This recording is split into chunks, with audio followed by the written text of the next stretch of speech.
Hello my dear students.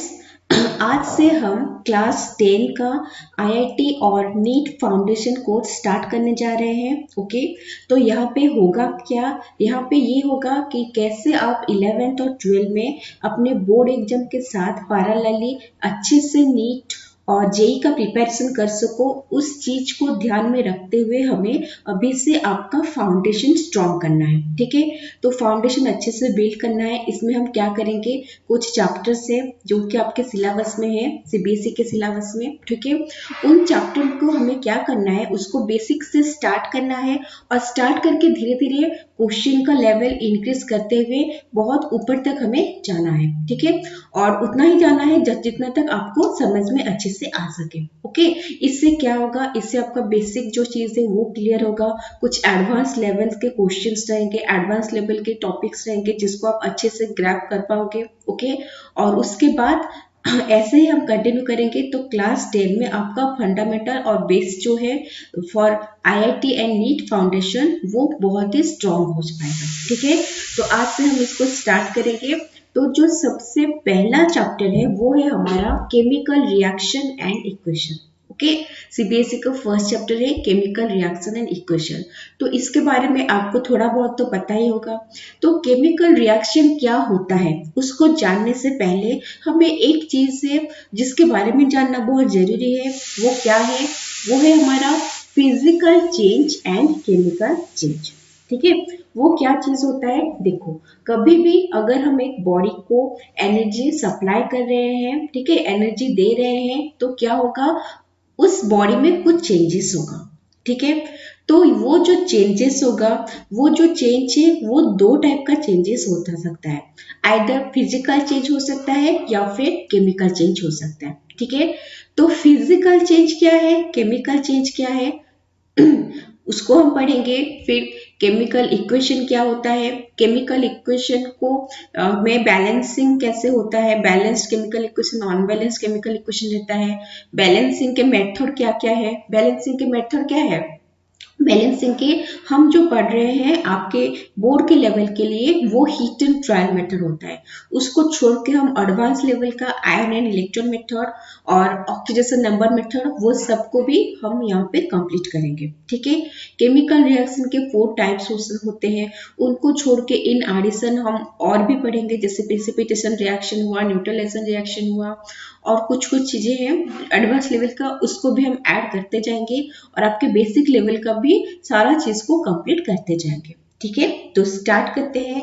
सबसे पहला चीज क्या हुआ, जब भी हम कोई भी बॉडी को एनर्जी सप्लाई करेंगे तो वहां पे उस बॉडी में कुछ चेंजेस होते हैं। ठीक है, वो चेंजेस क्या होते हैं, आइदर ऐसा हो सकता है कि उस बॉडी में फिजिकली चेंजेस हो और केमिकल कॉम्पोजिशन में कुछ भी चेंजेस ना हो।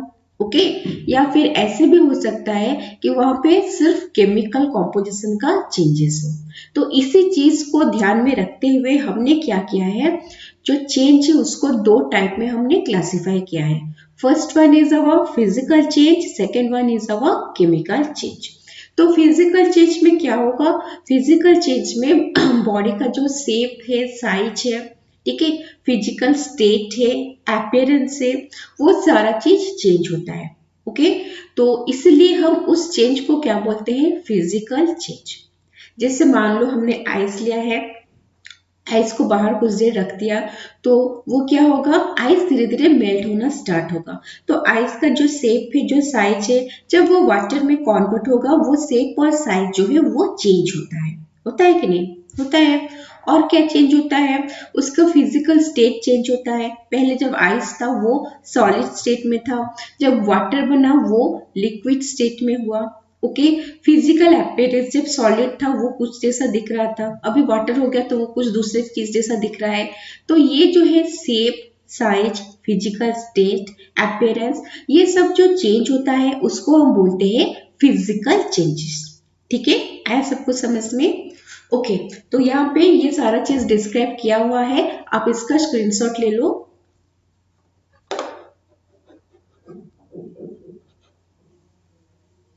हो गया?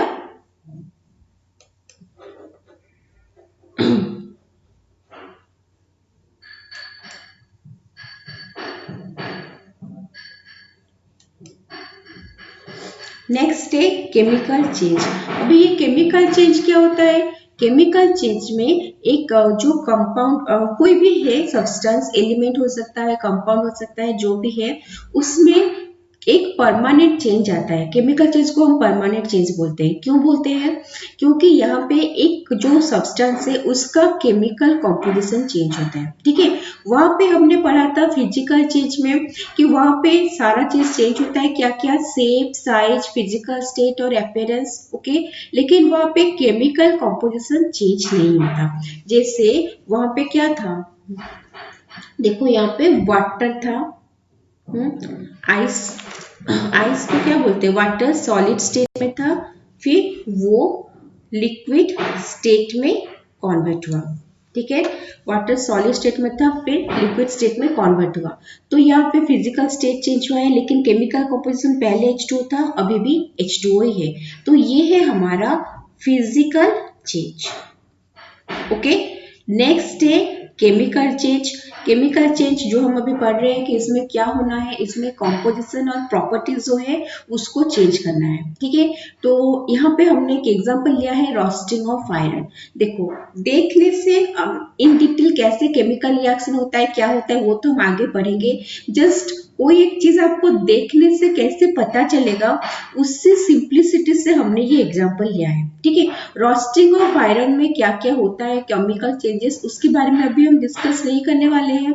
यहाँ पे होता क्या है, जब आप लोग देखोगे, देखने से ही पता चलता है कि जैसे आयरन का एक स्मूथ सरफेस था, तो वो जब एयर के कांटेक्ट में आता है, वाटर वेपर के कांटेक्ट में आता है, ऑक्सीजन के कांटेक्ट में आता है, तो क्या होता है, वहां पे एक लेयर फॉर्म होता है, एक ब्राउन कलर का लेयर फॉर्म हो जाता है, जिसी को हम रोस्ट कहते हैं। ये आपने बहुत बार देखा होगा, रोस्टिंग ऑफ आयरन में कोई भी एक आयरन का नेल हो या आयरन का कुछ एक चीज हो, अगर हमने उसको यूज ना करके ऐसे ही रूम टेम्परेचर में खुला छोड़ देते हैं, उस केस में क्या होता है ना, उस केस में उसके सरफेस जो है वो धीरे धीरे डॉल होता है। हम जैसे पढ़ेंगे, सारे मेटल का सरफेस जो है होता है वो क्या होता है, उसमें एक शाइनिंग अपीयरेंस रहता है। लेकिन जब वो एटमॉस्फेयर के कांटेक्ट में आके उसमें रॉस्ट फॉर्मेशन हो जाता है, तो वो अभी शाइनिंग नहीं रहता, उसमें कुछ चेंजेस आ जाते हैं, एक ब्राउन कलर का फॉर्म हो जाता है। तो वो जो रॉस्ट है वो आयरन ऑक्साइड है। ठीक है, जिसमें कुछ amount of water molecule associated है। ओके, तो ये हो गया हमारा एग्जाम्पल ऑफ केमिकल चेंज। हम यहाँ पे और एग्जाम्पल भी ले सकते हैं। मान लो हमने नाइट्रोजन लिया और नाइट्रोजन का रिएक्शन किया विथ हाइड्रोजन। ठीक है, जब नाइट्रोजन और हाइड्रोजन अपने बीच रिएक्ट करते हैं, they give rise to ammonia under suitable condition. Okay, जब सुइटेबल कंडीशन रहेगा, नाइट्रोजन और हाइड्रोजन अपने बीच रिएक्शन करके एमोनिया फॉर्मेशन करेंगे। ओके, सुइटेबल कंडीशन क्यों? सुइटेबल कंडीशन इसीलिए क्योंकि कोई भी रिएक्शन एज सच नॉर्मली काफी सारे रिएक्शन से नहीं होते, उनके लिए हमें कुछ कंडीशंस में चेंजेस करना पड़ता है। हो सकता है कि प्रेशर में चेंजेस करना पड़े, टेम्परेचर में चेंजेस करना पड़े, ठीक है, या फिर कुछ कैटालिस्ट, मतलब एक रिएक्शन को स्पीड अप करने के लिए हम बाहर से कुछ एक्स्ट्रा चीज ऐड करेंगे, उसको हम कैटालिस्ट बोलते हैं। ठीक है, उसको ऐड करना पड़ सकता है। तो ऐसा करके क्या होगा, एक केमिकल रिएक्शन को हम स्टार्ट कर सकते हैं। ठीक है, तो जैसे देखो अभी हमारे एटमॉस्फेयर में क्या क्या है, हाइड्रोजन से, ऑक्सीजन से, नाइट्रोजन से। तो क्या सारे हाइड्रोजन और ऑक्सीजन अपने बीच कंबाइन करके वाटर वेपर बन जाता है? क्या सारे नाइट्रोजन और ऑक्सीजन कंबाइन करके नाइट्रोजन के ऑक्साइड्स बन जाते हैं? क्या सारे नाइट्रोजन और हाइड्रोजन अपने बीच कंबाइन करके अमोनिया फॉर्मेशन करता है? ऐसा नहीं होता। क्यों? क्योंकि अंडर नॉर्मल कंडीशन काफी सारे रिएक्शंस नहीं होते, वो एज सच रहते हैं। ठीक है, जब हम सुइटेबल कंडीशन देंगे तभी ये केमिकल रिएक्शन कैरिड आउट होगा। तो यहाँ पे हम ले सकते हैं, जैसे नाइट्रोजन हुआ और हाइड्रोजन के साथ उसने कंबाइन किया और एमोनिया का फॉर्मेशन हुआ। ओके, इसको balancing of the chemical equation क्या है वो तो हम आगे पढ़ेंगे, लेकिन यहाँ पे जस्ट लिख ले रहे हैं N2+3H2 gives 2NH3। नाइट्रोजन और हाइड्रोजन अपने बीच कंबाइन करके अमोनिया का फॉर्मेशन करता है। तो यहाँ पे नाइट्रोजन का, हाइड्रोजन का, सबका केमिकल कंपोजिशन जो है वो भी कंप्लीटली चेंज हो गया। वो मिलके एक नया कंपाउंड बनाया है उन्होंने, वो हो गया हमारा अमोनिया। ओके, और ये जिससे सबसे कॉमन एग्जांपल हमें पता है, हाइड्रोजन और ऑक्सीजन अपने बीच रिएक्ट करके वाटर मॉलिक्यूल का फॉर्मेशन करते हैं। ठीक है, अगर हम 2 मॉलिक्यूल्स ऑफ हाइड्रोजन और 1 मॉलिक्यूल ऑफ ऑक्सीजन अपने बीच रिएक्ट करेगा, then they will form 2 molecules of water. Okay, तो ये है हमारे केमिकल रिएक्शन जिसमें केमिकल कॉम्पोजिशन में चेंजेस आते हैं।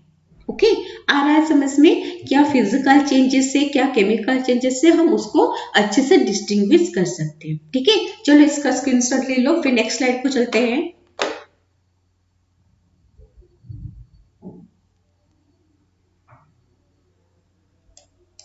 हो गया।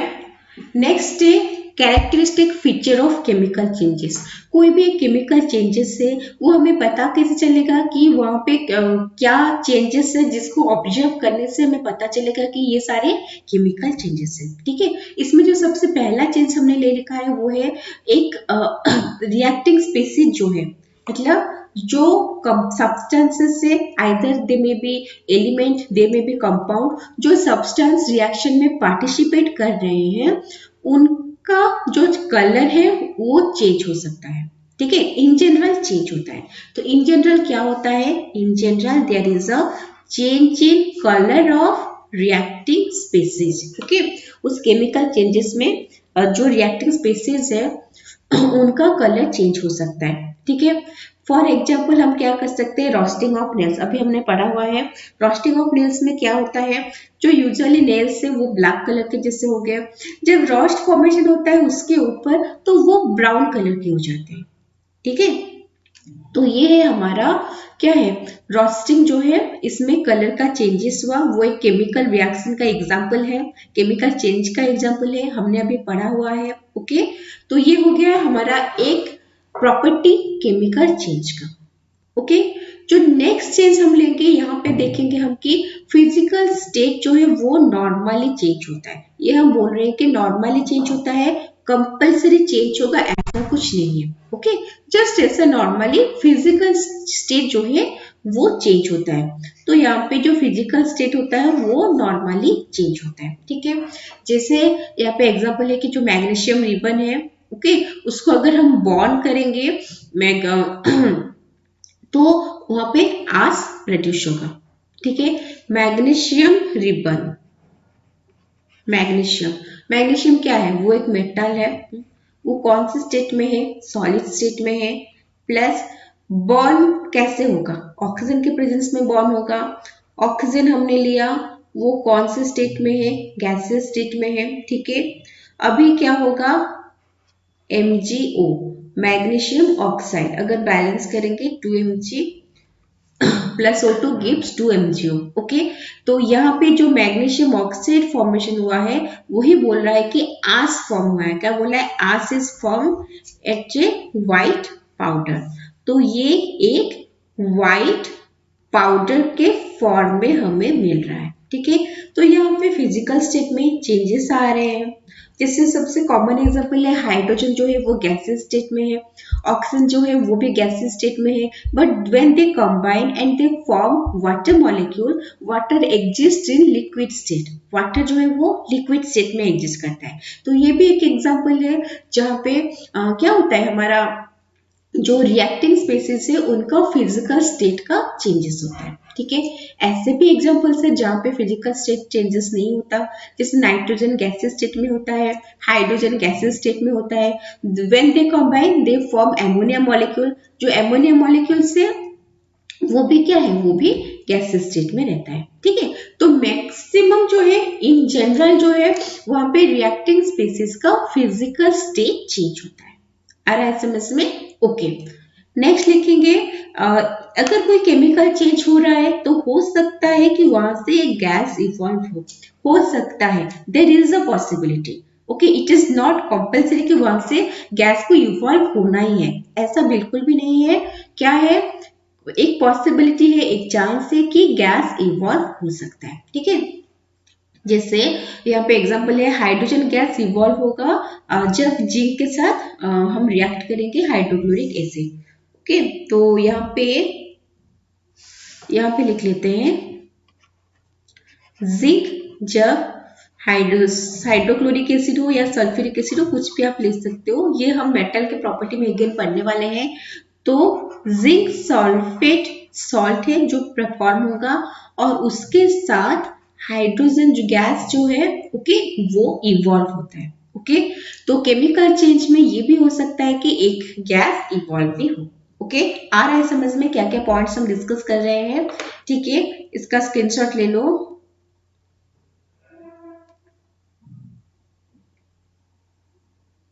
हो गया?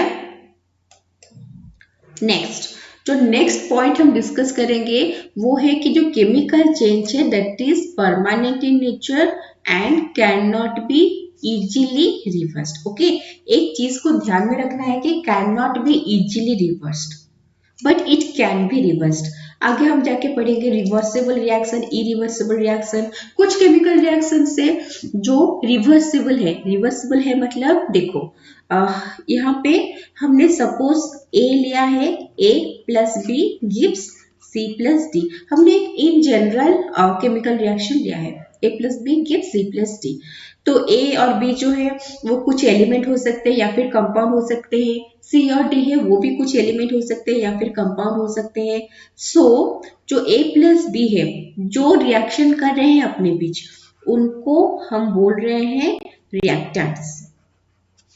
ओके सी और डी है जो रिएक्शन के वजह से जिनका फॉर्मेशन हो रहा है उनको हम बोल रहे हैं प्रोडक्ट्स। ठीक है तो कुछ रिएक्शन से जिसमें A plus B gives C plus D होता है। ओके तो वो बोल रहा है कि इजीली रिवर्सिबल नहीं है बट ऐसे भी कुछ कंडीशन है जहां पे जो प्रोडक्ट है वो अगेन रिएक्ट करके रिएक्टेंट को भी फॉर्म कर सकते हैं। ठीक है तो ये है एक चीज जो बताया गया है कि केमिकल चेंज जो है परमानेंट नेचर का है और इजीली वो रिवर्स नहीं हो सकता। ओके नेक्स्ट है ये तो एक कॉमन एग्जांपल हमने ले लिया। नेक्स्ट है जैसे जिंक क्लोराइड अभी हमने पढ़ा है क्या पढ़ा है एग्जांपल अभी हमने पढ़ा हुआ है कि zinc plus H2SO4 gives zinc sulphate ZnSO4 plus hydrogen evolve होता है। ओके लेकिन अगर हम ये रिएक्शन को रिवर्सिबल करना चाहेंगे जैसे जिंक सल्फेट प्लस हाइड्रोजन वो रिएक्ट करके हम बोलेंगे कि हमें फिर से जिंक और सल्फ्यूरिक एसिड चाहिए तो this reaction is not going to happen. Okay ये रिएक्शन होने वाला ही नहीं। ओके तो ये जो रिएक्शन से इसको हम बोलते हैं इरिवर्सिबल रिएक्शन। ओके और इरिवर्सिबल चेंज। जो रिएक्टेंट से वो प्रोडक्ट देंगे लेकिन जो प्रोडक्ट से वो रिएक्टेंट्स नहीं देंगे। ओके और अगर ऐसा रिएक्शन हुआ कि जिसमें ए प्लस रिएक्टेंट प्रोडक्ट दे रहे हैं और प्रोडक्ट जो है they again give rise to reactants. Okay उस टाइप ऑफ रिएक्शन को हम बोलते हैं रिवर्सिबल रिएक्शन। ओके क्या बोलेंगे? Reversible reaction. ओके समझ में आ रहा है क्या हम बोल रहे हैं? ठीक है नेक्स्ट और एक पॉइंट क्या है कि जो केमिकल चेंजेस से वहां पे टेम्परेचर भी चेंज हो सकते हैं। ठीक है तो टेम्परेचर भी चेंज होता है इन केमिकल चेंजेस। अच्छा देखो ऐसे कुछ केमिकल रिएक्शंस होते हैं जिसमें से हीट इवॉल्व होते हैं। ओके वो रिएक्शन हुआ उसमें से हीट निकल रहा है। अगर हीट निकल रहा है इसका मतलब टेम्परेचर जो है उस चेंजेस में वो इंक्रीज होगा। ओके और कुछ रिएक्शंस ऐसे हैं जिसमें से हीट जो है कोई कोई रिएक्शन में हीट एब्जॉर्ब होता है मतलब हम रिएक्टेंट के साथ हीट देते हैं तभी जाके वो रिएक्शन हो पाता है। ठीक है तो वैसा रिएक्शन जिसमें हीट एब्जॉर्ब होता है उस केस में क्या होगा? उस केस में टेम्परेचर जो है उस चेंजेस में वो कम हो जाएगा, वो डिक्रीज हो जाएगा। ठीक है तो यहाँ पे हमने लिखा हुआ दो वर्ड्स यूज किए हैं, आगे भी पढ़ेंगे। एक है एक्सोथर्मिक जिसमें टेम्परेचर इंक्रीज हो रहा है, दूसरा है एंडोथर्मिक जिसमें टेम्परेचर डिक्रीज हो रहा है। एक्सोथर्मिक मतलब हीट इज इवॉल्व्ड उस रिएक्शन में उस चेंजेस में हीट जो है वो इवॉल्व होता है और हीट जो है वो रिलीज होता है। ठीक है और एंडोथर्मिक रिएक्शन क्या है? यहाँ पे हीट जो है वो एब्जॉर्ब होता है, ठीक है। हीट हम रिएक्टेंट के साथ हीट देते हैं, फिर वो प्रोडक्ट का फॉर्मेशन करता है, फिर जाके वो रिएक्शन जो है वो स्टार्ट होता है। ओके, नेक्स्ट, अच्छा ये समझ में आया, ये हो गए हमारे सारे characteristic features of chemical changes. एक कौन से कंडीशन में हम एक चेंज को केमिकल चेंज बोल सकते हैं, ठीक है। ये उसके प्रॉपर्टीज हो गए। नेक्स्ट चीज है, सबसे इंपॉर्टेंट चीज वो क्या है, ये जो केमिकल चेंजेस है, ओके, ये जो केमिकल चेंजेस है उसी को हम केमिकल रिएक्शंस बोलते हैं। आया समझ में, क्या बोल रहे हैं हम, ये जो केमिकल चेंजेस से उसी को हम केमिकल रिएक्शंस बोल रहे हैं। ओके, सो chemical reaction represents chemical change, जो भी केमिकल चेंजेस है उसको हम केमिकल रिएक्शन बोल रहे हैं। ओके, आया सबको समझ में? चलो इसका स्क्रीनशॉट ले लो। हो गया? Next, chemical equation. Chemical equation क्या होता है, अभी हमें समझ में आया कि फिजिकल चेंज होता क्या होता है, केमिकल चेंज क्या होता है, ठीक है। केमिकल रिएक्शंस क्या होता है, केमिकल रिएक्शंस वही है जो केमिकल चेंजेस को रिप्रेजेंट करता है, ठीक है। नेक्स्ट हम पढ़ने वाले हैं केमिकल इक्वेशन। केमिकल इक्वेशन क्या है, कोई भी केमिकल रिएक्शन को अगर हम सिंबॉलिकली रिप्रेजेंट करेंगे तो हम उसको क्या बोलेंगे, केमिकल इक्वेशन, ठीक है। सिंबॉलिकली रिप्रेजेंट करेंगे मतलब कुछ एक रिएक्शन से जो हो रहा है, ओके, कुछ सब्सटेंसेस से, मीन्स कुछ एलिमेंट्स और कंपाउंड से जो अपने बीच रिएक्ट करके नए सब्सटेंसेस फॉर्म कर रहे हैं। तो कौन से सब्सटेंस अपने बीच रिएक्ट कर रहे हैं, कौन से सब्सटेंस न्यू फॉर्म हो रहे हैं, उनको अगर हम उनको अगर हम सिंबल और फॉर्मूला से रिप्रेजेंट करेंगे, ओके, तो उसको हम बोल सकेंगे केमिकल इक्वेशन। तो ये एक सिंबलिक रिप्रेजेंटेशन होता है केमिकल रिएक्शन के लिए, ठीक है। जैसे जो सब्सटेंसेस से वो अपने बीच रिएक्ट करते हैं उनको हम रिएक्टेंट्स बोलते हैं। जो सब्सटेंसेस से जो रिएक्शन के ड्यूरिंग फॉर्मेशन होते हैं उनको हम प्रोडक्ट्स बोलते हैं।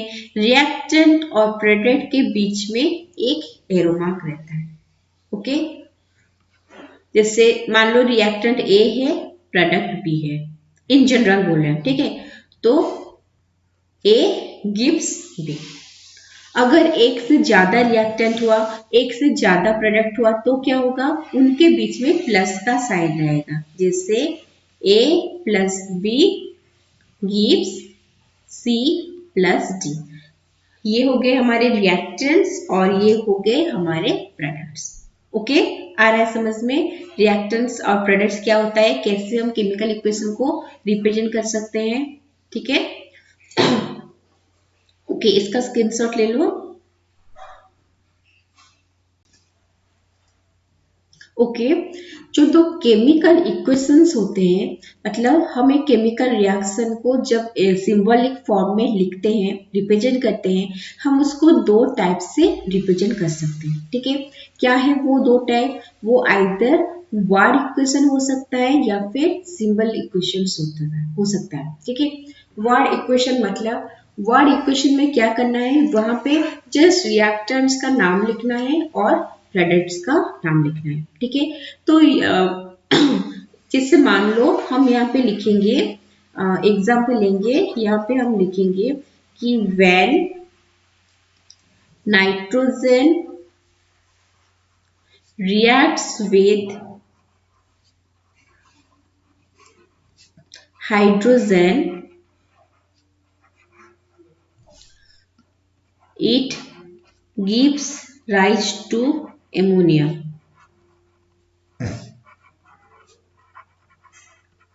It gives rise to ammonia, ठीक है। तो वर्ड इक्वेशन में हम उसको कैसे रिप्रेजेंट करेंगे, वर्ड इक्वेशन में हमें सिर्फ वर्ड्स लिखना है, रिएक्टेंट्स का नाम लिखना है, प्रोडक्ट्स का नाम लिखना है।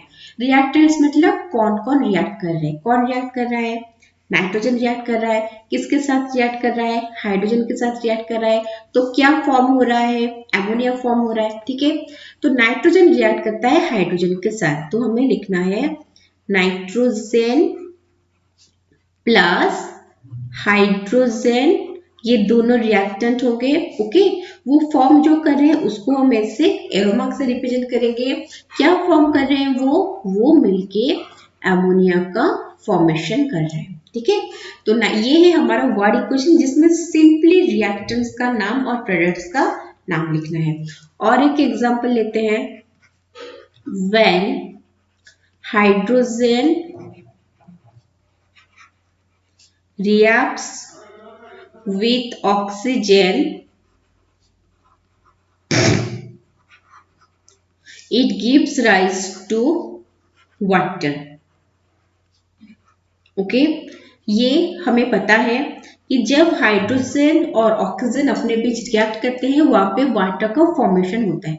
तो कौन कौन रिएक्ट कर रहे हैं, हाइड्रोजन रिएक्ट कर रहा है, किसके साथ रिएक्ट कर रहा है, ऑक्सीजन के साथ रिएक्ट कर रहा है, क्या फॉर्म हो रहा है, वाटर फॉर्म हो रहा है। तो जो रिएक्शन कर रहे हैं अपने बीच उसको हम रिएक्टेंट के साइड में लिखेंगे। ठीक है, मतलब लेफ्ट में लिखेंगे। कौन कर रहा है, हाइड्रोजन प्लस किसके साथ कर रहा है, ऑक्सीजन। तो ये दोनों अपने बीच रिएक्ट कर रहे हैं, तो इसको हम लेफ्ट साइड में लिखेंगे जिसको हम रिएक्टेंट्स बोलेंगे। ओके, फिर वो कुछ फॉर्म कर रहे हैं, जो फॉर्म कर रहे हैं हम उसको इस एरो मार्क के बाद लिखेंगे। क्या फॉर्म हो रहा है, वाटर फॉर्म हो रहा है, gives water. So this is the simple example of word equation. Just reactant का नाम लिखना है और प्रोडक्ट्स का नाम लिखना है। ठीक है, लेकिन वर्ड इक्वेशन जो है वो एक केमिकल रिएक्शन का ट्रू पिक्चर नहीं दे रहा है। ठीक है, ट्रू पिक्चर नहीं दे रहा है मतलब हमें जस्ट ये पता है कि नाइट्रोजन हाइड्रोजन के साथ रिएक्ट करके अमोनिया का फॉर्मेशन कर रहा है। ठीक है, तो इसमें कैसे क्या हो रहा है, कौन कौन से फिजिकल स्टेट में है, कितने number of molecules of nitrogen, कितने number of molecules of hydrogen के साथ रिएक्ट करके एमोनिया का फॉर्मेशन कर रहे हैं। ठीक है, एमोनिया में एग्जैक्टली क्या उसका कॉम्पोजिशन है वो तो पता नहीं चलेगा, अगर फॉर्मूला लिखते तो पता चलता। वाटर में एग्जैक्टली क्या कॉम्पोजिशन है वो तो हमने सिर्फ नाम लिखा है। ठीक है, उसका कॉम्पोजिशन तो नहीं लिखा है, तो ये एक ट्रू पिक्चर को रिप्रेजेंट नहीं करता। ठीक है, तो यही इसका मेन ड्रॉबैक है। ओके, इसका स्क्रीनशॉट ले लो। हो गया। नेक्स्ट हुआ हमारा सिंबल इक्वेशन। हम जो डे टू डे लाइफ में इक्वेशंस लिखते हैं, जो यूज करते हैं, they all are symbol equation. Symbol equations क्या होता है, सिंबल इक्वेशन में हम उस केमिकल रिएक्शन को in form of symbol and formula represent करते हैं। ठीक है, वही सेम एग्जांपल लेते हैं। ठीक है, यहाँ पे वही सेम एग्जांपल लेंगे। फर्स्ट एग्जांपल हमने क्या लिया था, फर्स्ट एग्जांपल हमने लिया था कि when nitrogen reacts with hydrogen it gives rise to ammonia. तो यहाँ पे हमें नाइट्रोजन के बारे में लिखना है। नाइट्रोजन जो है उसका सिंबल N है, जो कि N2 के फॉर्म में एग्जिस्ट करता है। ठीक है, नेक्स्ट है नाइट्रोजन किसके साथ रिएक्ट करता है, हाइड्रोजन के साथ रिएक्ट करता है। हाइड्रोजन का सिंबल क्या है, H, जो कि H2 के फॉर्म में एग्जिस्ट करता है। देन वो मिलके क्या फॉर्म करते हैं, अमोनिया। अमोनिया का फॉर्मूला क्या है, NH3। तो ये हो गया हमारा सिंबल इक्वेशन का एग्जांपल। अगर हम उसको सिर्फ नाम लिखते हैं वर्ड में तो वो वर्ड इक्वेशन बनता, क्योंकि हमने यहाँ पे सिंबल एंड फॉर्मूला का यूज किया है, तो ये हो गया हमारा सिंबल इक्वेशन। वही सेकंड एग्जांपल लेंगे। क्या था second example, when hydrogen reacts with oxygen it gives rise to water molecule.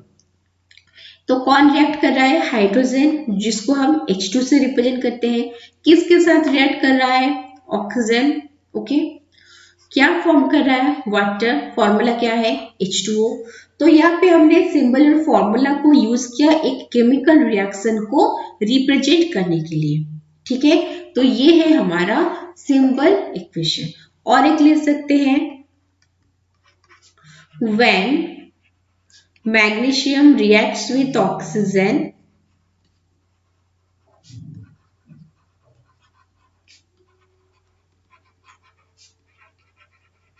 It gives rise to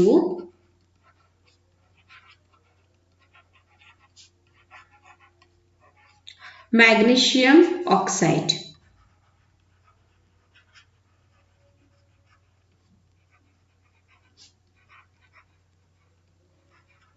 ठीक है, मैग्नीशियम Mg है, किसके साथ रिएक्ट कर रहा है? ऑक्सीजन, जिसको हम O2 से रिप्रेजेंट करते हैं, gives rise to magnesium oxide, जिसका फॉर्मूला है MgO। तो ये है हमारा सिंबल इक्वेशन। ठीक है, तो आया समझ में वर्ड इक्वेशन क्या है, सिंबल इक्वेशन क्या है। तो ये इन जनरल सिंबल इक्वेशन का रिप्रेजेंटेशन है। ठीक है, तो इसको मतलब ऐसे डायरेक्ट रिप्रेजेंट करने से कुछ चीजें हैं जो क्लियर नहीं हो रहे हैं। हमें पता चल रहा है कि एमोनिया जो है NH3 जिसका फॉर्मूला है, यहाँ पे नाइट्रोजन और हाइड्रोजन प्रेजेंट है। ये पता चल रहा है कि वाटर जो है उसका फॉर्मूला H2 है, तो इसमें हाइड्रोजन और ऑक्सीजन है। ये भी पता चल रहा है कि मैग्नीशियम ऑक्साइड फॉर्मूला MgO है, तो मैग्नीशियम और ऑक्सीजन उसमें प्रेजेंट है। ठीक है, लेकिन हमें ये क्लियर पिक्चर नहीं मिल रहा है कि कितने number of molecules of a reactant reacts with some other reactant to form product. कितना नंबर ऑफ नाइट्रोजन मॉलिक्यूल्स कितना नंबर ऑफ हाइड्रोजन मॉलिक्यूल के साथ रिएक्ट करेगा, तब जाके हमें एमोनिया मॉलिक्यूल मिलेगा। कितना नंबर ऑफ हाइड्रोजन मॉलिक्यूल कितना नंबर ऑफ ऑक्सीजन मॉलिक्यूल के साथ रिएक्ट करेगा, तब जाके हमें वाटर मॉलिक्यूल मिलेगा। ओके, तो ये कुछ चीजें हैं जो सिंबल इक्वेशन के डिमेरिट्स में आता है। ओके, तो इस चीजों को भी सारा क्लियर किया गया है। ठीक है, कैसे क्या होता है एक सिंबल मतलब हमारे यूज के लिए कैसे ही हम एक केमिकल इक्वेशन को देखेंगे और देखते ही हमें मैक्सिमम इंफॉर्मेशन मिल सके, इसीलिए सिंबल इक्वेशन को कुछ मॉडिफाई भी किया गया है। क्या मॉडिफाई क्या होगा क्या है और क्यों उस पर कैसे हमें इंफॉर्मेशन मिलते हैं, वो सब हम नेक्स्ट मतलब आगे पढ़ेंगे। ठीक है, अभी के लिए आपको वर्ड इक्वेशन क्या है, सिंबल इक्वेशन क्या है, वो समझना है। ओके, चलो इसका स्क्रीनशॉट ले लो। हो गया। नेक्स्ट है balanced and unbalanced chemical equation. पहले हम देखेंगे कि ये बैलेंस्ड केमिकल इक्वेशन क्या है। ओके, बैलेंस्ड केमिकल इक्वेशन मतलब बैलेंस्ड होके है। क्या चीज बैलेंस्ड होके है? Number of atom. किसका नंबर ऑफ एटम? कोई भी एक एलिमेंट का नंबर ऑफ एटम। कैसे बैलेंस्ड होके है? रिएक्टेंट साइड में एक एलिमेंट का जितना नंबर ऑफ एटम है, प्रोडक्ट साइड में एक एलिमेंट का उतना ही नंबर ऑफ एटम है। ओके, अगर वो सेम होता है तब जाके हम उसको बैलेंस्ड केमिकल इक्वेशन बोलते हैं। मतलब क्या है इसमें? Number of atoms of an element is equal in both reactant and product side. Both reactant and product side. ठीक है, जिससे वही एग्जांपल्स लेते हैं। N2 plus H2 gives NH3। यहाँ पे nitrogen atom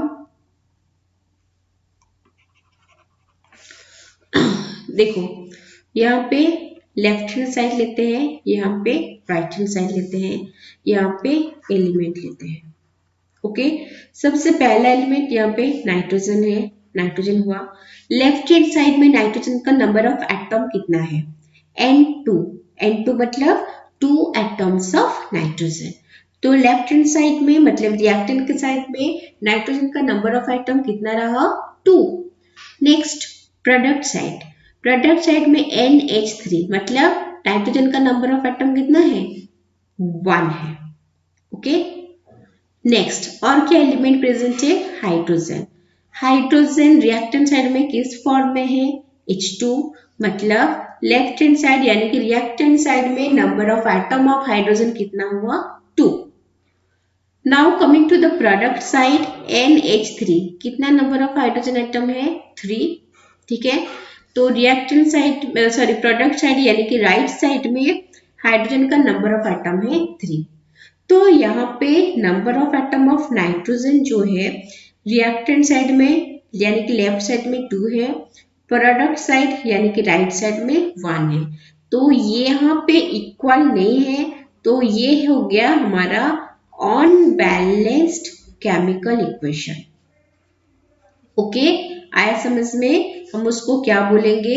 unbalanced chemical equation. ठीक है, अगर हम हाइड्रोजन को भी देखेंगे तो हाइड्रोजन में भी लेफ्ट हैंड साइड में 2 है, राइट हैंड साइड में 2 है। ठीक है, तो अनबैलेंस्ड केमिकल इक्वेशन क्या है? अनबैलेंस्ड केमिकल इक्वेशन में number of atom of an element जो है वो रिएक्टेंट और प्रोडक्ट दोनों साइड में इक्वल नहीं रहेंगे।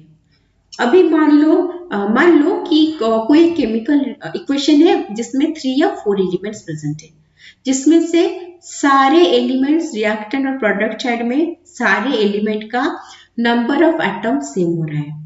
मान लो 4 है, ठीक है, 4 एलिमेंट्स है जिनमें 3 एलिमेंट्स का number of atom in reactant side और प्रोडक्ट साइड में सेम आ रहा है, लेकिन ओनली 1 एलिमेंट ऐसा है जिसका number of atom in reactant side और प्रोडक्ट साइड में सेम नहीं आ रहा है। ओके, तो फिर हम उस केमिकल इक्वेशन को क्या बोलेंगे? बैलेंस्ड या अनबैलेंस्ड?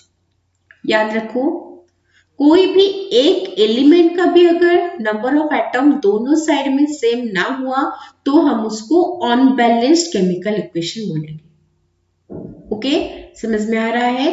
कोई भी एक एलिमेंट का भी अगर number of atom right reactant in product side में सेम नहीं हुआ तो हम उसको क्या बोलेंगे?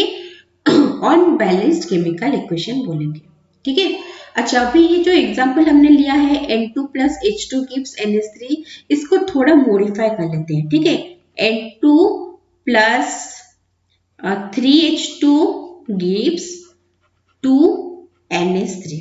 ठीक है, अभी देखते हैं, एलिमेंट लेंगे नाइट्रोजन, लेफ्ट हैंड साइड में नाइट्रोजन कितना है?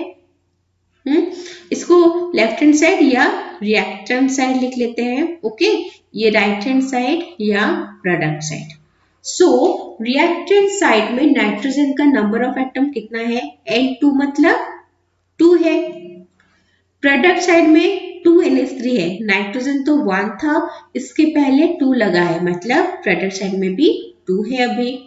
नेक्स्ट और एक एलिमेंट लेंगे, नाइट्रोजन को छोड़ के कौन एलिमेंट प्रेजेंट है? हाइड्रोजन। ओके, हाइड्रोजन का नंबर ऑफ एटम रिएक्टेंट के साइड में कितना है? देखो यहाँ पे है H2, H2 मतलब 2 एटम, 2 into 3 कितना हुआ? 6। तो रिएक्टेंट साइड में हाइड्रोजन का नंबर ऑफ एटम हुआ 6। प्रोडक्ट्स में चलते हैं, 2NH3, H3 मतलब 3 है, इंटू 2 हो रहा है, 2 मल्टीप्लाई हो रहा है, तो कितना होगा? 6। तो ये जो हमने सेकेंड इक्वेशन लिया है इसमें क्या होता है? इसमें नाइट्रोजन और हाइड्रोजन दोनों का जो नंबर ऑफ एटम है in both reactant and product side they are same. Okay, क्योंकि दोनों एलिमेंट, 2 ही एलिमेंट प्रेजेंट है और दोनों ही एलिमेंट का जो नंबर ऑफ एटम है in both reactant and product side वो सेम है। तो हम इस केमिकल इक्वेशन को क्या बोलेंगे? हम इस केमिकल इक्वेशन को बोलेंगे बैलेंस्ड केमिकल इक्वेशन। ओके, आया समझ में? क्या बोलेंगे? Balanced chemical equation. अभी ये वाला चीज क्लियर हो गया तो इसका स्क्रीनशॉट ले लो। ठीक है, और फिर और एक एग्जांपल लेके हम चीजों को समझने की कोशिश करेंगे। ठीक है,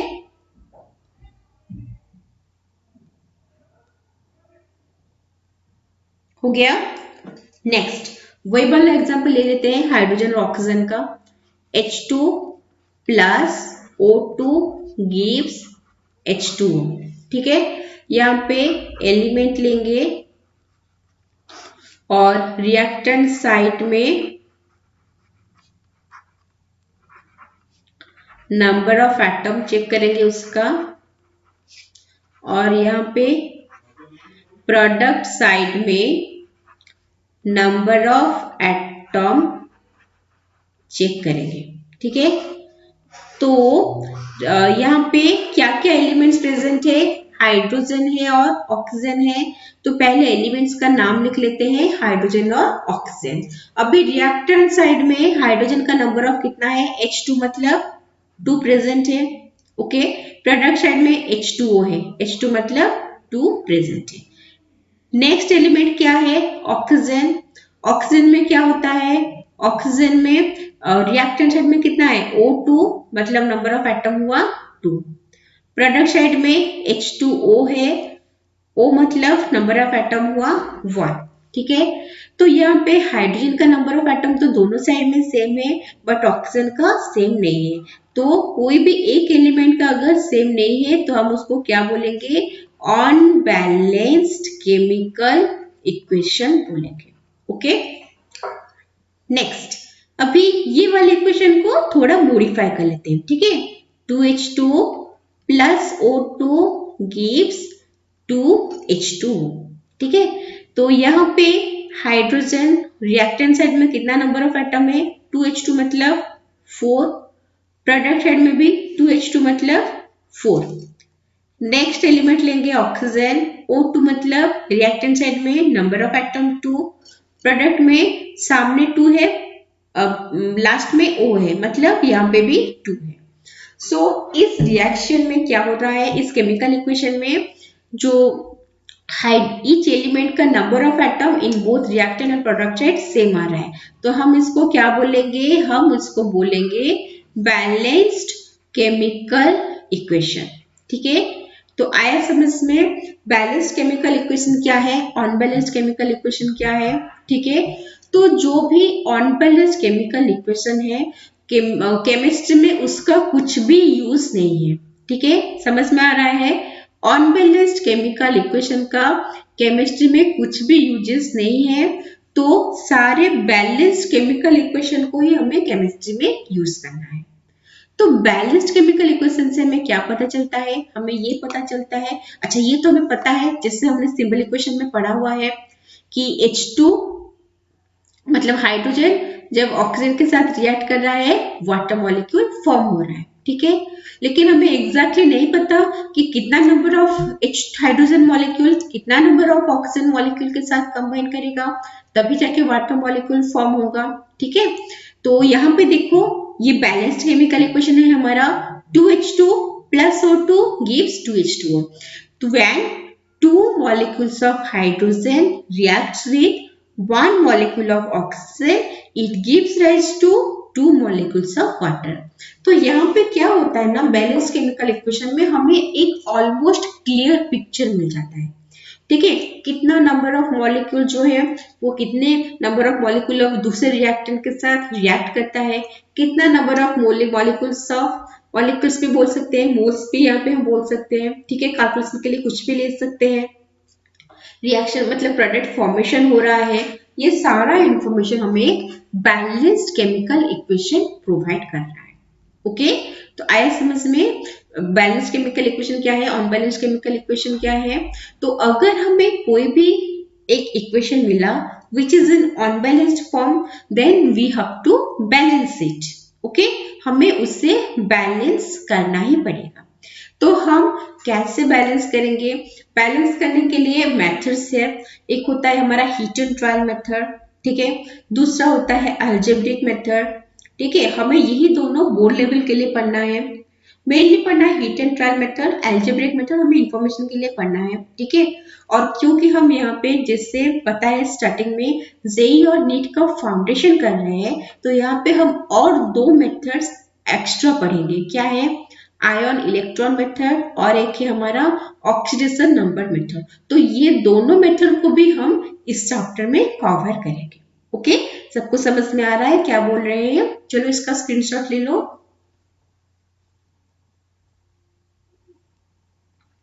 हो गया। अपना आज का क्लास हम यहाँ पे खत्म करते हैं। ठीक है, और नेक्स्ट क्लास में कुछ एक नया चीज पढ़ेंगे in the chapter chemical reaction and equation. Till then mindfully पढ़ाई करते रहो। ओके।